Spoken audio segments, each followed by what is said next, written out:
morning. Happy Halloween. Yes. No. Day late, dollar short, right?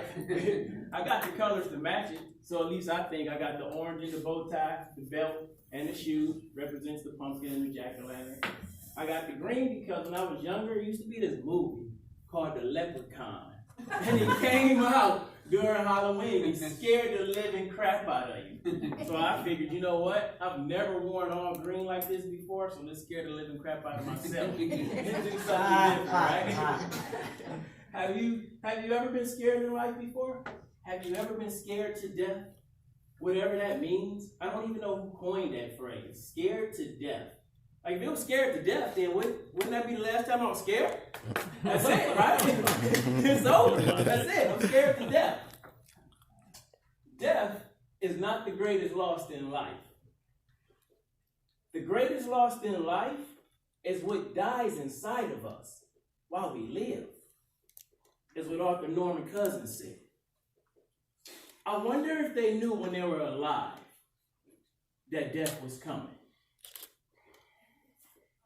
I wonder if he knew when he left his home to walk approximately 3 blocks down the street to get a pack of cigarettes that death was coming.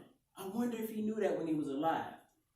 I wonder when my cousin James Edwards decided to marry a young lady who had 3 children that was not his kids and move into a neighborhood in South Central Los Angeles, become a decent person in the community.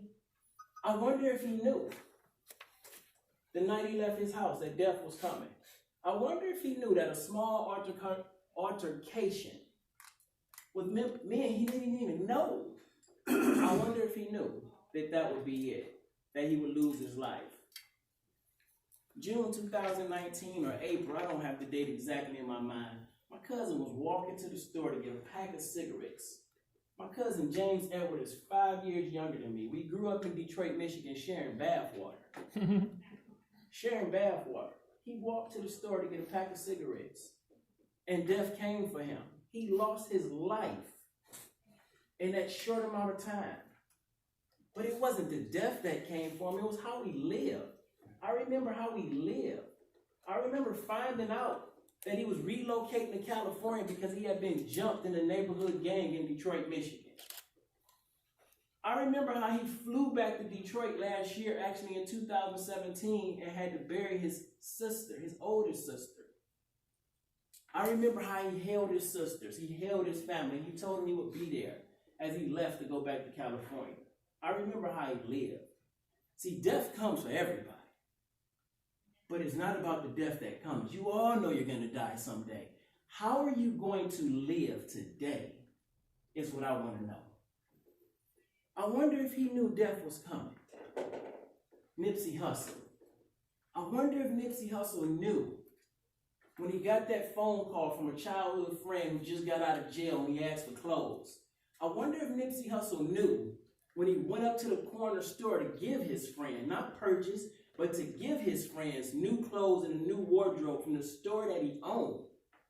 I wonder if he knew that he would be shot 6 times in front of the same store that he used to get arrested in front of, that he sold drugs in front of, that he one day owned and bought the entire shopping center and gave back to the Rolling 60 Crips in his neighborhood, gave hope to the Bloods in his neighborhood, gave hope to the bums in his neighborhood.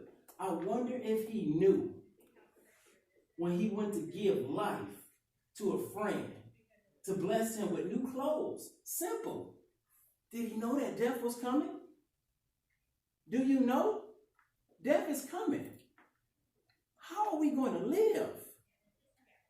I didn't know in June when I was driving home from Austin Community College, Northridge campus, I didn't know that when I was driving home that my life would change.